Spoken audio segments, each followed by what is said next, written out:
Corsets! They take forever to make. Even someone as experienced as yours truly can take a month or two to fit and assemble an entire corset or pair of stays from start to finish. So what happens when we try to make an entire corset in a single day? Injury? Chaos? Dissolving into a babbling bubble of cotillion and pain? Let's find out. I'm making the Edwardian riding corset pattern from Ora Lin. This is a free pattern. It also has no instructions, and it's an underbust corset. I'm crazy, but I'm not insane.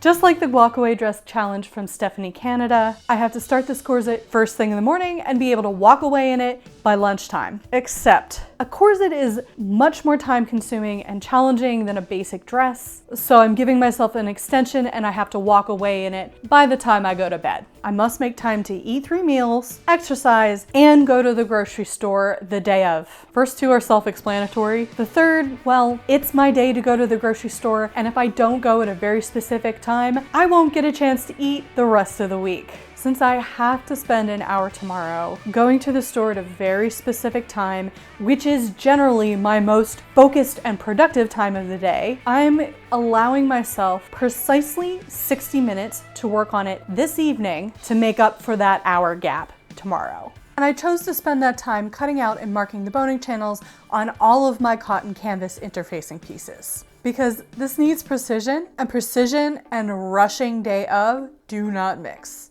Good morning. It is now 11:30 a.m. I am officially an hour and a half behind schedule and I haven't even started yet. So what else is new? It's also extremely gray and cloudy and rainy out today. Of course, I've got to film an entire project in one day. Why couldn't I have a little bit of sun to have good lighting? But that's okay. It's fine. We're gonna get this done. Let's get started. First, we need to cut out the rest of the pieces. This white fabric is plain cotton sheeting, which will from now on be referred to as the interlining, otherwise known as the outer structural layer to give support to the flimsy fashion fabric. This is so we don't confuse it with the interfacing, which is the canvas that I cut out yesterday. One thing I really like about this pattern is that it doesn't come with seam allowances. I'm adding only 1/4 inch on the tops and bottoms, but 5/8 on the sides for alterations.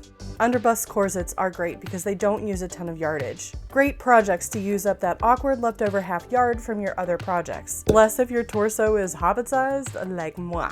Point in case, using some of my more awkward scraps left over from the Beetlejuice project, I'm trying hard to match the stripes, but Edwardian corsets like Victorian ones are curvy, so it's kind of hard to do.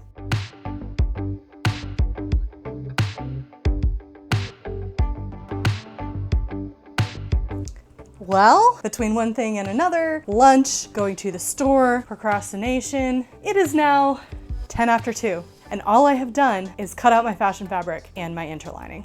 The good news is, however, that one of the 3 major hurdles is now cleared and we can move on to the next step. Also, I managed to go to the grocery store, forget my list, and remember every single thing that was on that list. I don't think that has ever happened to me in my life.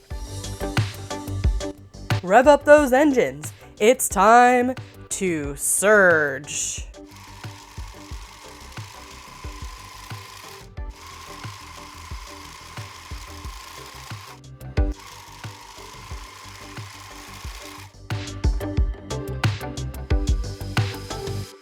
Not the color serger thread I really wanted to use, but you know, if I tried to change the serger thread right now and change it to white, which I need to do, I really need to do for my next project, but if I did it now, when I'm in a rush, you know that something's gonna go wrong, it's gonna keep breaking, and something that normally only takes about 10 minutes will take a full hour out of my day because that is how the universe works. So I'm not gonna tempt fate. The seams are gonna go on the inside anyway because this is technically a mock-up. I've only serged the sides and I'll leave the tops and the bottoms free so you can't see the teal underneath the fabric. I'm done with it, let's move on. Time for the tedious and unpleasant job of sewing boning channels on all these little corset pieces. They're small, but there's 30 of them, practically a regiment.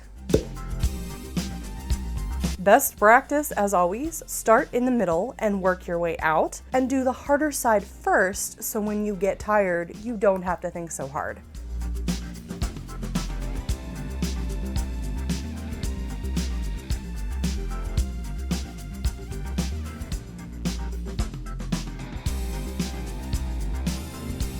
Phew, glad that's over.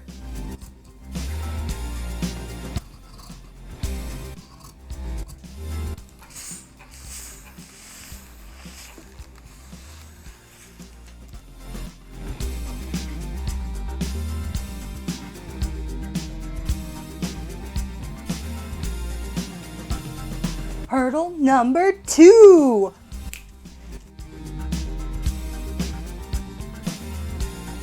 Let's prep the back. Grab your fashion fabric and place it down over the interlining.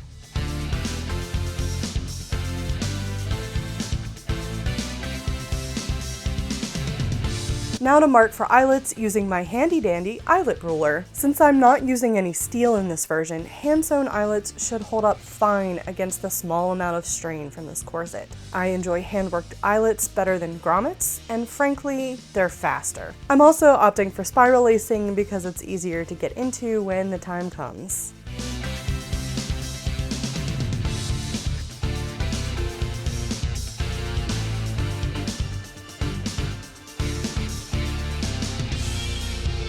Time to get stabby. Eyelets completed. I just came to the realization that I've already made a corset out of this fabric. Oh well, I do like me some black and white stripes. Let's assemble this baby together. This canvas is so thick I've busted out the quilting pins. Make sure, as always, that you're lining up your stitch lines, not the edges of the fabric. If you're wondering why I'm doing such an ambitious and frankly stupid task, it's because I decided last minute that I wanted to dress up as a bard to go to fair with my coworkers. I'd originally planned to go as a pirate, but my pirate hat has disappeared, and somehow it seemed more logical to make an entire corset and a floppy bard's hat instead of looking for my pirate's hat.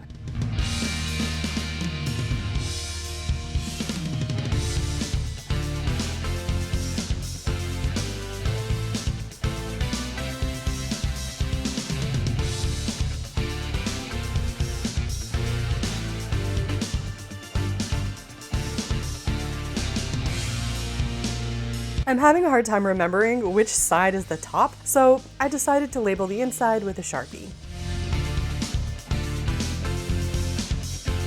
Okay, let's add the fashion fabric.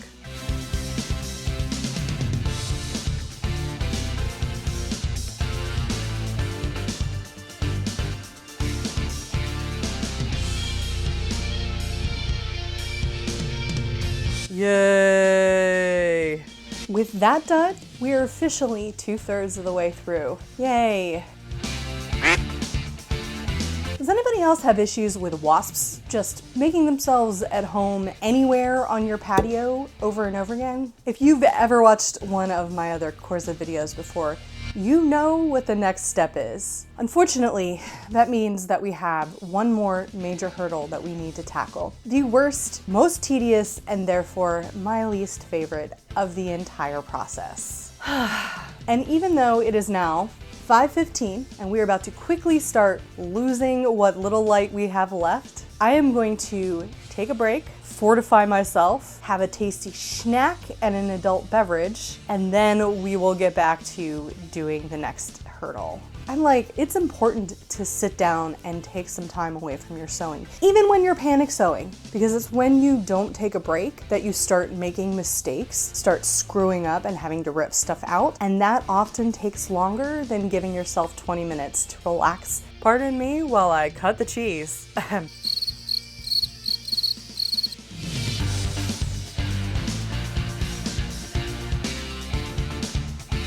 Cheers, y'all. BRB.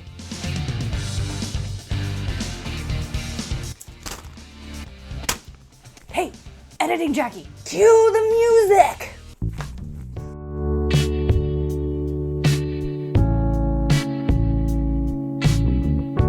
Hey baby, let's bone. I will never stop finding that amusing.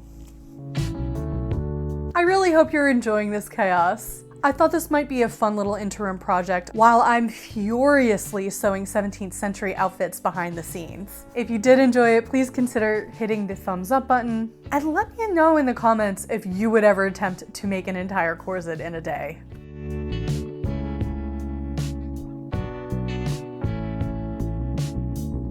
But there's something we need to take care of first.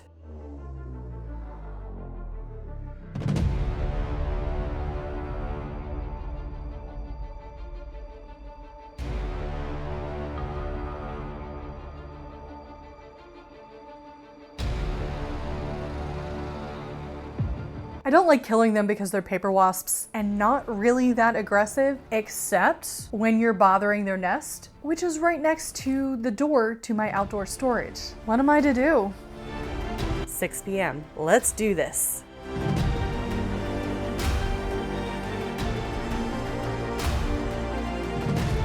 Waspies are such great little stash busting projects. The final one I'm planning will be filmed, so if you're curious how this mock-up ends up turning out, fear not.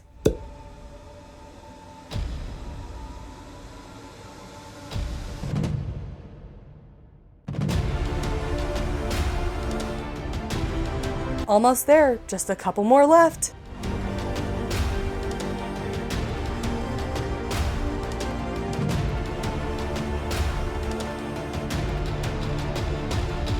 Last one. 7:05 p.m. This is the most nerve-wracking thing for me. Closing up the boning channels. Go slow. Slow.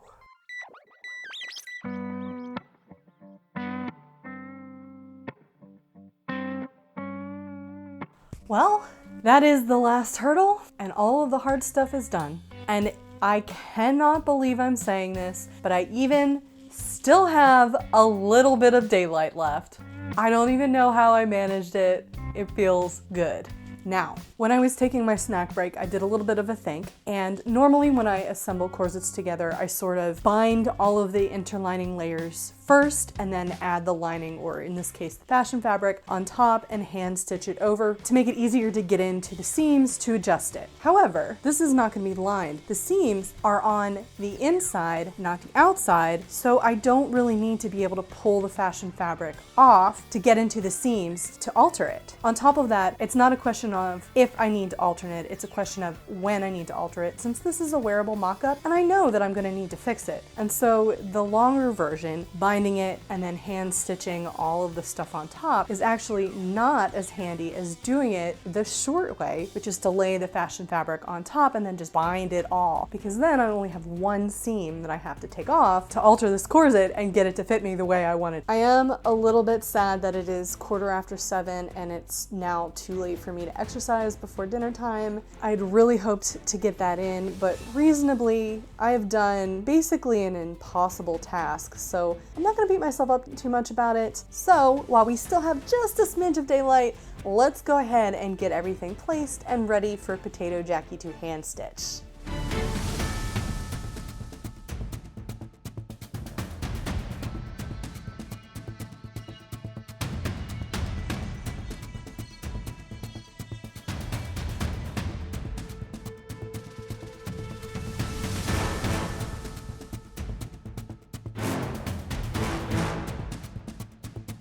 I'm using a basic prick stitch along the back seam. This is a very fast, secure, almost invisible top stitch and one of my favorites.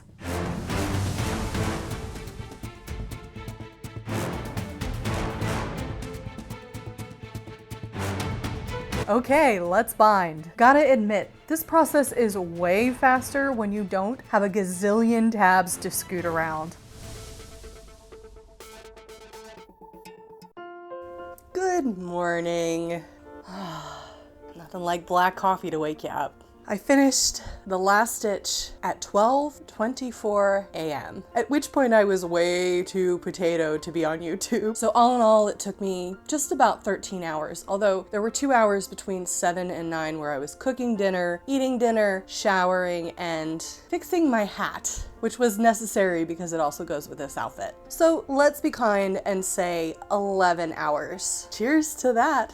Now, there is one thing that I severely neglected, and my regular viewers are probably screaming at me, because at no point yesterday did I put this corset on and test the fit. And I think I'm gonna regret that, because when I hold it up to my body, there's like a, I don't know, like a 7 or 8 inch gap in the back. But let's get her laced, we'll try her on, and we'll see in the reveal how she does. once again, thank you to all of my contributors over on Ko-fi. Your support is infinitely appreciated, especially in these trying times. I've linked below if you would like to contribute, but otherwise, I'm just happy to have you here. And I got this corset done in time, woo! I think it's a fantastical Follies first.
If you enjoyed this video and want to watch more fun corsetry making shenanigans, you can check out this one here where I made the 18th century sister to this stripy Edwardian corset. Thanks for watching, I love y'all, and I'll catch you in my next video.